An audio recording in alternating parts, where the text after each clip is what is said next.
வணக்கம். இது வழக்கு. உடலை எரிக்காமல் அஸ்தியை கொடுத்த மின்மயான ஊழியர்கள். உள்ள போய் பாடி அந்த சேலை எடுத்து பார்த்தா பாடி அப்படியே 1 மணி நேரத்துல கொடுக்க வேண்டியதை 10 நிமிஷம் கொடுத்துட்டு அப்ப அந்த பாடியை அவங்க என்ன பண்றாங்க? வேறு நபரின் அஸ்தியை வாங்கிச் சென்றது எத்தனை பேர்? அஸ்தியை மாத்தி கொடுக்கும் போது கண்டிப்பா அந்த ஆவி மனவேதனை மட்டுமல்ல, மிகவும் ஆத்திரப்படும், ஆவேசப்படும். வணக்கம். இது வழக்கு. சில பிரச்சனை நகரத்துக்கு மட்டுமே இருக்கு. அதுல முக்கியமானது, ஒருத்தர் இறந்துட்டா அவரை நினைச்ச இடத்துல புதைக்கவோ எரிக்கவோ முடியாது. குறிப்பிட்ட இடத்துல இருக்கும் மின் மயானத்துலதான் எரிக்க முடியும். இப்படி ஒரு சூழ்நிலையில இறந்தவரோட உடலை எரிக்காம வேறு ஒரு நபரோட அஸ்தியை கொடுத்து மோசடியில ஈடுபட்டிருக்காங்க சிலர். அதிர வைக்கும் இந்த மோசடி திருச்சியில நடந்திருக்கு. திருச்சி கருமண்டபம் பகுதியில் உள்ள மாநகராட்சி மின்மயானத்தின் மீது சிலர் அன்று தங்கள் கோபத்தை காட்டியிருந்தார்கள்.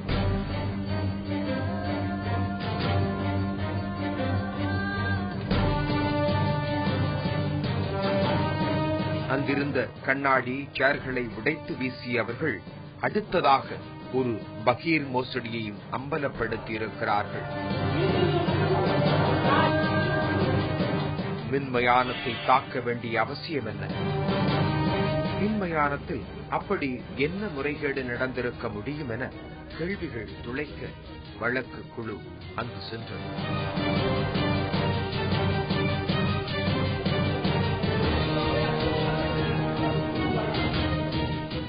இது ஒரு மர்மமான பகுதி என்றது ஒரு குரல். எரிக்காமல் இன்னும் பல உடல்கள் அங்கே கிடப்பதாக ஒருவர் சொன்னார். அந்த அறையின் இருளை ஒரு மின்வெளி திடீரென விரட்ட அங்கே கண்ட காட்சி அனைவரையும் அதிர வைத்தது. ஆம், எரிக்கப்படாமல் படுக்க வைக்கப்பட்டிருந்த ஒரு மூதாட்டியின் உடல். ஆனால் இந்த மூதாட்டியின் சாம்பல் இதோ இதனிடம் கொடுக்கப்பட்டு விட்டது. ஆம், அப்படித்தான் நம்ப வைக்கப்பட்டிருந்தார் இவர். திருச்சி கருமண்டபம் பகுதியைச் சேர்ந்த பாப்பம்மாள் என்ற மூதாட்டி கடந்த வாரம் இறந்துவிட ஈமச் சடங்குகளை முடித்துவிட்டு அவரது உடலை எரிக்க இங்கே கொண்டு வந்திருந்தார் அவரது மகன் ராஜசேகர். எங்க அம்மா நேற்று இறந்துட்டாங்க. இன்னைக்கு வந்து எங்களுக்கு 3 மணிக்கு அடக்கம் பண்றதுக்கு எரிவாயுக்கு நாங்க புக் பண்ணிருந்தோம். கரெக்டா 2:45 வந்துட்டோம். இந்த சங்கீதமா முடிச்சுட்டு 3:15 பாடியை உள்ள கொடுத்தோம். எல்லாம் கொல்லி வச்சு உள்ள அனுப்பிச்சுட்டோம்.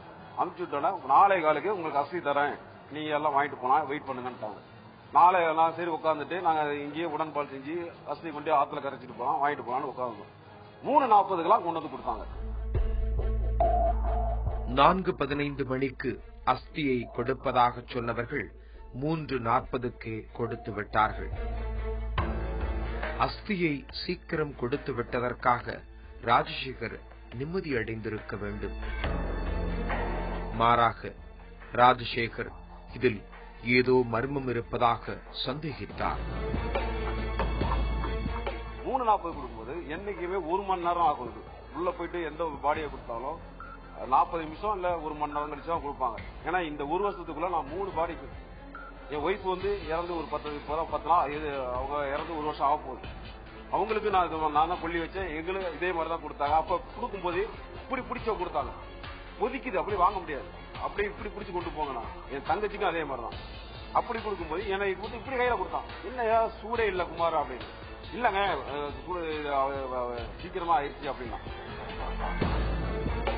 தனது கையில் வைத்திருந்த அஸ்தி சூடாக இல்லை என்பது ராஜசேகரின் இரண்டாவது சந்தேகம். இந்த சந்தேகம் ராஜசேகரின் உறவினர்களுக்கும் இருந்தது.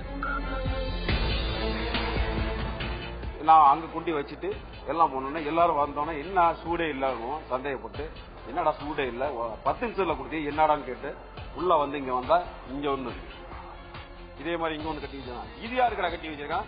அப்ப நான் அங்க வச்சுட்டு வந்ததை எடுத்துட்டு வந்துட்டாங்களா கேட்டா இல்ல இது இங்க இருக்குது நாங்க. அப்ப என்ன செய்யலாம்? இது இருக்குல்ல, அதுதான் சாம்பல் இருக்கு. உங்களுக்கு சந்தேகம் வந்து பாடி ஏறி மோட்டரே ஓட்டல, சவுண்டே கேட்கலையே. எப்படி போட்டாலும் சவுண்டு கேட்கும், நல்லா சவுண்டு கேட்கும், மோட்டர் போகும், புகை மேல வரும். சரியா வரவே இல்லை. என்னடா வரவே இல்லைன்னு கேட்டா, இல்ல சார் உங்களுக்கு கொடுத்துட்டேன் சார். குமார் அதுனே நான் அப்பயும் கேட்டேன், வெட்டியானே நான் குமார் நல்லா தெரியும், குமார் உண்மையை சொல்லியா அப்படின்னாங்க. மின்மையான ஊழியர்கள் தங்களிடம் எதையோ மறைக்க பார்க்கிறார்கள் என சந்தேகம் வரவும், அடுத்து அவர்கள் கண்ட காட்சிகள் அதிர்ச்சி தருவதாக இருந்தன. எல்லாம் வந்து பிரச்சனை பண்ணாங்க. அவங்க பயந்துகிட்டு எல்லாம் வந்து ஓடும், இங்கிட்டு ஓடும், பிடிச்சிட்டாங்க. பிடிச்சோன்னா இல்ல அந்த ரூமை திறந்து காட்டினோம்னா காவி இல்லட்டான், அங்க இருக்கு காவி இருக்கு. இன்னும் கும்பலை கூட வேலை செஞ்சு என்ன படிச்சு நாங்க இவங்க அங்கிட்டு இருந்துருப்போம். இங்கிட்ட என்ன பண்ணிச்சு அந்த கும்பலை, அந்த ரூம் பூட்டாம இருந்ததுக்கு உள்ள போயிட்டு டக்குனு துணியை போட்டு மூடிட்டு வெளியே வரவன் எங்க சித்தப்பா ஒருத்தர் பாத்துட்டாங்க. என்னடா அந்த பொம்பளை உள்ள இருந்து வருது அப்படின்ட்டு உடனே அந்த பொம்பளை ஓடிச்சு. ரூமை திறந்து பார்த்தா மூடி இருக்கு. உள்ள போய் பாடி அந்த சேலையை எடுத்து பார்த்தா பாடி அப்படியே இருக்கு, எரிக்கவே இல்லை. அவன் தப்பிச்சு ஓடி போயிட்டான், அந்த பொம்பளை தப்பிச்சு ஓடி போயிட்டான். தனது கையில் இருப்பது தனது தாயின் அஸ்தி அல்ல என்று எப்போது அவர் தெரிந்து கொண்டாரோ அப்போதே அந்த அலுவலகம் சூறையாடப்பட்டது. மாநகராட்சி மின்மயானம் சூறையாடப்பட்ட தகவல் மாநகராட்சி அதிகாரிகளுக்கு தெரியவர உடனே அவர்கள் சம்பவ இடத்திற்கு விரைந்து வந்தனர்.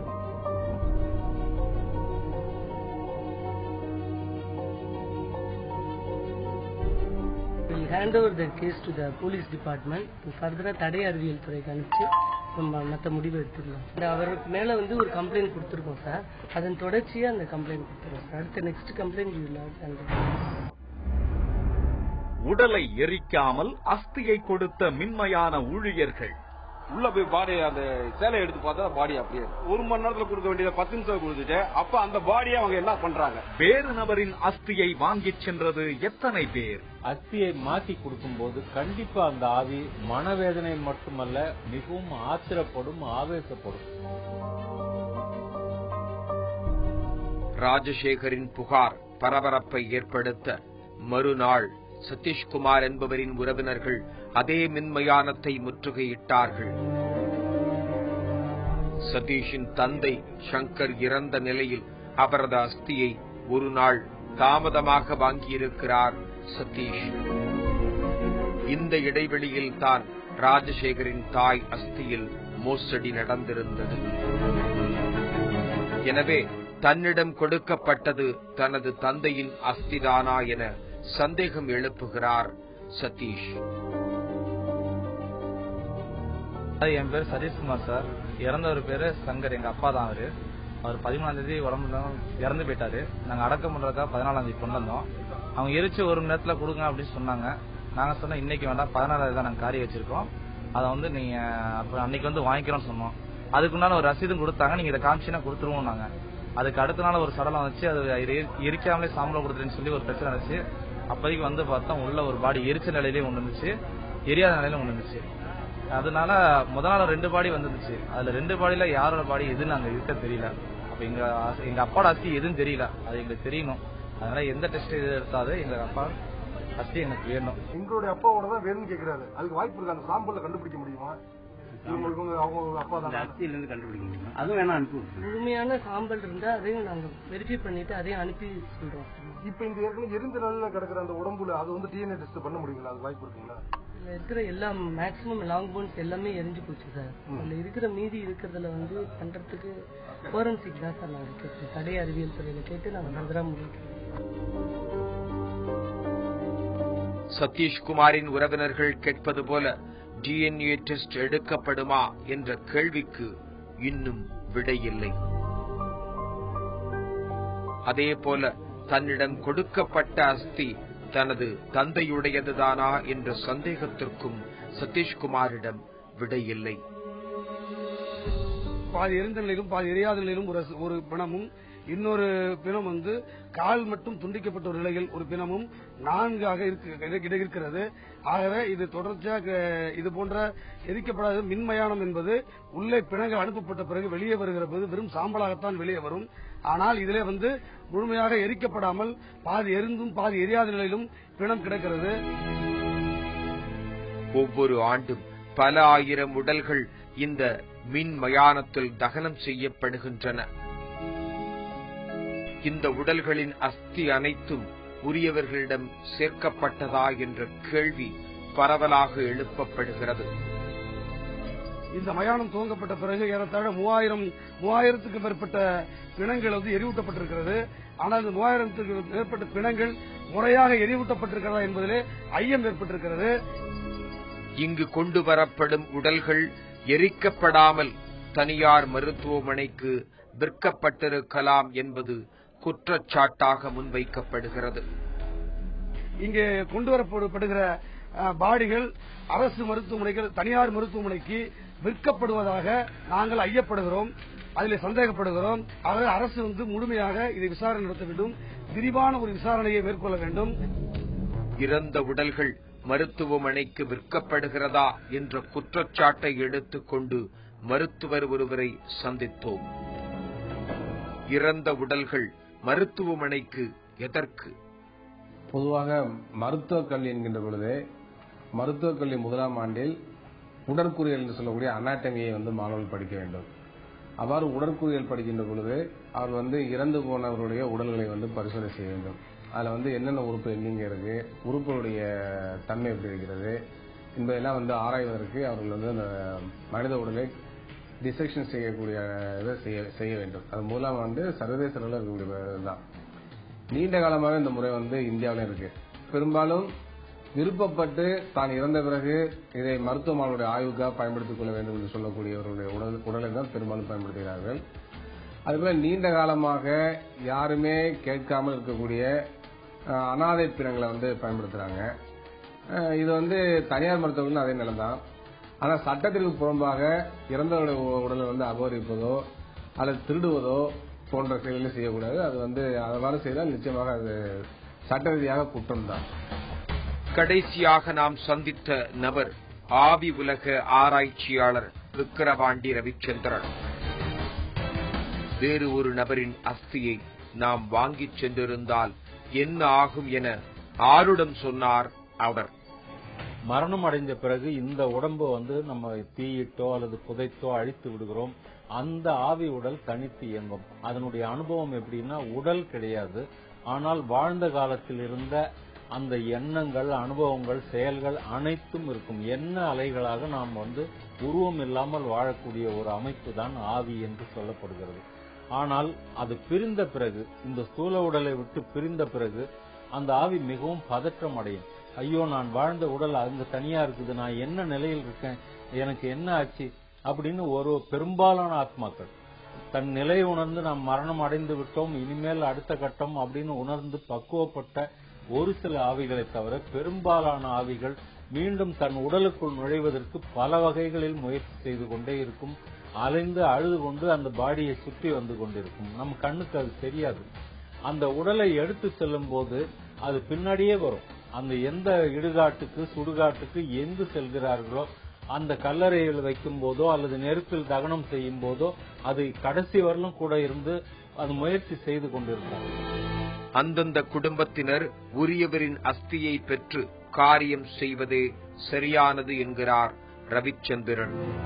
அந்த எலும்புகளெல்லாம் சேர்த்து அந்த சாம்பலோடு வைத்து அந்த எலும்புகளுக்கு பால் ஊற்றி அது அபிஷேகம் செய்யும் போது, அந்த சில காரியங்களை சடங்குகளை செய்யும் போது கொஞ்சம் சாந்தப்படும். ஓ, நம்மளை மறக்கவில்லை, ஏதோ நம் உடலுக்கு செய்கிறார்கள் என்று சாந்தமடையும்.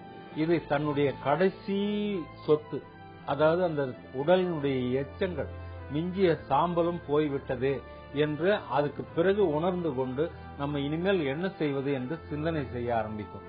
ஆனா இந்த தமிழ்நாட்டில் நடந்த இந்த நிகழ்ச்சியில் நம்ம பார்த்த சம்பவத்துல அஸ்தியை மாத்தி கொடுக்கும் போது கண்டிப்பா அந்த ஆவி மனவேதனை மட்டுமல்ல, மிகவும் ஆத்திரப்படும், ஆவேசப்படும். அப்படி செய்யக்கூடாது. இறந்து போயிட்டாங்க அப்படின்னு சொல்லிட்டு நம்ம அதை அலட்சியப்படுத்துறது தவறு. இது யார் செய்திருந்தாலும் அது மிக தவறான காரியம். அந்த ஆத்மாவுக்கும் இடைஞ்சல். அதன் காரணமாக தன்னுடைய குடும்பத்தையே அது டிஸ்டர்ப் பண்றதுக்கு வாய்ப்பு உள்ளது. இந்த புகார் தொடர்பாக குமார், சந்துரு ஆகிய இரு எரியூட்டுபவர்களை கைது செய்திருக்கிறது காவல்துறை. மின்மயானத்தை ஒப்பந்தம் எடுத்திருந்தவர்களின் ஒப்பந்தம் ரத்தாகிவிட்டது என்றும் எங்களுக்கு எதுவும் தெரியாது என்றும் கூறிவிட்டனர். தகன எந்திரம் பராமரிப்பு இல்லாமல் பழுதானதால் இது போன்ற குழப்பத்திற்கு வித்திட்டிருக்கலாம் என்ற கருத்தும் நிலவுகிறது. வழக்கு நிகழ்ச்சியில் இது சொல்வதெல்லாம் சட்டம். தந்தை பெயரை தெரிவிக்காமலேயே ஒரு குழந்தைக்கு வாரிசு சான்றிதழ் வழங்கலாம்னு சொல்லி சமீபத்தில் இந்திய உச்சநீதிமன்றம் உத்தரவிட்டிருக்கிறது. என்ன சொல்கிறது அந்த உத்தரவு? உச்சநீதிமன்ற நீதிபதிகள் விக்ரம்ஜித் சென் மற்றும் அபய் மனோகர் சாப்ரி அவங்களுடைய அமர்வுக்கு முன்பாக ஒரு வழக்கு விசாரணைக்காக வருகிறது. அந்த வழக்கினை தாக்கல் செய்தவர் வந்து ஒரு தாய் தாக்கல் செய்றாங்க. அவங்க சொல்றாங்க, 2010 எனக்கு குழந்தை பிறந்தது. நான் திருமணம் செய்யாமலே வந்து ஒருவரோடு வாழ்ந்து அதன் காரணமாக எனக்கு குழந்தை பிறந்தது. அந்த குழந்தை தற்போது வளர்ந்து வருகிறது. ஆனால் வந்து என்னுடன் வளர்ந்து வருகிறது. ஆனால் வந்து அந்த குழந்தை பெறுவதற்கு காரணமாக இருந்த நபர் என்னை விட்டு விலகி சென்று விட்டார். ஆகவே என்னுடைய வாரிசாக அவருடைய பெயரை குறிப்பிடாமல் வந்து எல்லா ஆவணங்களையும் மற்றும் என்னுடைய வங்கி கணக்கு என்னென்ன பணம் வைத்திருக்கிறனோ எல்லாத்துக்குமே வாரிசாக அறிவிக்கிறதுக்கு வந்து ஒரு மனு ஒன்று கொடுத்து நான் டெல்லியில வந்து ஒரு வழக்கு ஒன்று தாக்கல் செஞ்சேன் கார்டியன் நீதிமன்றத்தில். ஆனால் அந்த வழக்கு தள்ளுபடி செய்யப்பட்டு விட்டது. அதற்கு மேலாக நான் வந்து டெல்லி உயர்நீதிமன்றத்தில் வந்து ஒரு வழக்கு தாக்கல் செய்கிறேன். உயர்நீதிமன்றமும் அவ்வாறு தெரிவிக்க முடியாது. அந்த அப்பாவுடைய பெயர் என்ன என்பதை வந்து நீங்க தெரியப்படுத்தணும். பிறப்பு சான்றிதழ் அது வரணும். அது வந்தா தான் வந்து இந்த மற்ற விஷயங்களை வந்து வாரிசாக அறிவிக்க முடியும்னு சொல்லி என்னுடைய மனுவை டிஸ்மிஸ் செஞ்சுட்டாங்க. ஆகவே வந்து நான் உச்சநீதிமன்றத்தை அணுகிறேன்னு சொல்லி அந்த பெண்மணி வந்து வழக்கு தாக்கல் செஞ்சிருக்கார் அப்படிங்கிற விஷயத்தை பதிவு செய்து அவர்கள் பல விஷயத்தை பதிவு செய்கிறார்கள். அதாவது ஒரு தந்தை ஒரு குழந்தை வந்து இந்த பூமியில் பிறப்பதற்கு காரணமாக இருக்கக்கூடிய நபர் வந்து ஒரு பொறுப்பற்ற முறையில அந்த குழந்தைய வளர்ப்புல எதுவுமே செய்யாம அவர் விலகி போயிடுறாரு. அது என்னாச்சு அந்த குழந்தைக்கு அப்படிங்கறத பத்தி அவர் வந்து வருத்தப்படாம இருக்கிறாரு. அதே நேரத்தில் வந்து கல்யாணமாகாத முறையில ஒரு குழந்தை பிறந்து அந்த குழந்தையை வளர்க்கக்கூடிய விஷயத்தை பொறுத்து அந்த தாய் தைரியத்தோடு செயல்பட்டு வருகிறார். அது மாதிரியான தருணங்கள்ல அந்த குழந்தை பிறப்புக்கு காரணமாக இருந்த தந்தை வந்து எந்த ஒரு செயல்பாடும் வந்து முன்வராத நிலையில வந்து அவரை வந்து ஒரு பொறுப்பாக்கணும், அவரை மையப்படுத்தணும் அப்படிங்கிற விஷயங்கள் வந்து தற்போதைய காலத்துல வந்து அவசியம் இல்ல. அதுவும் வந்து திருமணமாகாமலே பெற்ற குழந்தை, அதுவும் ஒரு பொறுப்பற்ற முறையில் இருக்க ஒரு ஆணை பொறுத்த வரைக்கும் அவருடைய பெயரை வந்து நீங்க குறிப்பிடணும்னு சொல்லி வலியுறுத்துறது ஒரு தனிப்பட்ட ஒரு பெண்ணுடைய வந்து உரிமையை பாதிக்கக்கூடிய விஷயமாக கருத வேண்டியுள்ளது. அதனால வந்து அந்த நபரை பொறுத்த வரைக்கும் அவர் தன்னுடைய குழந்தையின் மேல எந்த விதமான பிரியம் இல்லாம இருக்கிறாரு. ஆகவே அவர் பேரை வந்து சேர்க்கணும், அவருடைய கருத்து கேட்கணும் அப்படிங்கிற விஷயத்தை பொறுத்த வரைக்கும் இந்த நீதிமன்றம் வந்து ஏற்றுக்கொள்ளவில்லை அப்படிங்கறத பதிவு செஞ்சு இந்த குழந்தைக்கு 5 வயசாகிறது. அது வந்து பிறப்பு சான்றிதழ் வந்து அப்பா பேர் சொல்லாத காரணத்தினால வந்து இன்னைக்கு வரைக்கும் அதுக்கு பிறப்பு சான்றிதழ் கொடுக்கப்படல. இதன் காரணமாக அந்த குழந்தைக்கு அது வளர்ந்து வரும் பொழுது ஏராளமான சட்ட சிக்கல்கள் ஏற்படும். பல துறைகளில் இருந்து அந்த பெயர் என்ன, அப்பா பெயர் என்ன, வாரிசு சான்றிதழ் என்னங்கிற விஷயங்களை கேட்கும் பொழுது அதை எதையுமே பூர்த்தி செய்ய இயலாத ஒரு சூழ்நிலைக்கு அந்த குழந்தை தள்ளப்படக்கூடாது. ஆகவே என்ன துறைகளாக இருந்தாலும் சரி இந்த வந்து பிறப்பு சான்றிதழை பொறுத்த வரைக்கும் அப்பாவுடைய பெயரை குறிப்பிடாமல் அந்த கர்ப்பத்துக்கு வந்து இந்த பெண்ணுக்கு வந்து உதித்த கர்ப்பத்தின் காரணமாக அந்த குழந்தை பிறந்திருக்கிறது அப்படிங்கிற அடிப்படையில அந்த பெண்மணியுடைய பெயரை குறிப்பிட்டு அப்பா பெயரை குறிப்பிடாமலே வந்து பிறப்பு சான்றிதழ் வழங்கப்படணும். அது தவிர எல்லா துறைகளிலுமே அந்த பிறப்பு சான்றிதழை பொறுத்து அந்த குழந்தைக்கு தேவையான அனைத்து சான்றிதழும் வழங்கணும்னு சொல்லி அவங்க உத்தரவு பிறப்பிச்சிருக்காங்க. அந்த உத்தரவு வலியுறுத்தப்பட்டிருக்கிறது. அந்த அடிப்படையில் இது ஒரு வித்தியாசமான ஒரு உத்தரவு. ஏனென்றால் ஒரு சேர்ந்து வாழும் உறவு முறையிலே வந்து அப்பா வந்து அவர் ஒதுங்கி போயிடுறாரு, அவர் பொறுப்பற்ற முறையில் இருக்கிறாரு. அப்ப அந்த குழந்தையை தாய் வளர்க்கும் பொழுது வளர்ந்து வரக்கூடிய அந்த குழந்தைக்கு ஏராளமான சட்ட சிக்கல்கள் தேவைப்படும் அரசு ஆவணங்களால் தேவைப்படுகிறது. அது அவங்க வந்து வலியுறுத்துறாங்க, அப்பா பேர் போடணும், இது இருந்தா தான் செய்ய முடியும்னு சொல்லும் போது பல நடைமுறைகள் சிக்கல் ஏற்படுகிறது. இப்படிப்பட்ட இந்த மாதிரியான சிக்கல்கள் வந்து சமூகத்துல வந்து அதிகமாகி கொண்டு வரும் சூழல்ல வந்து மிக ஒரு அதிரடியான தீர்ப்பு இந்த தீர்ப்பு என்று சொல்லலாம். மீண்டும் வேறொரு வழக்கோடு உங்களை சந்திக்கிறோம். அதுவரை தொடர்ந்து இணைந்திருங்கள் தந்தி தொலைக்காட்சியுடன்.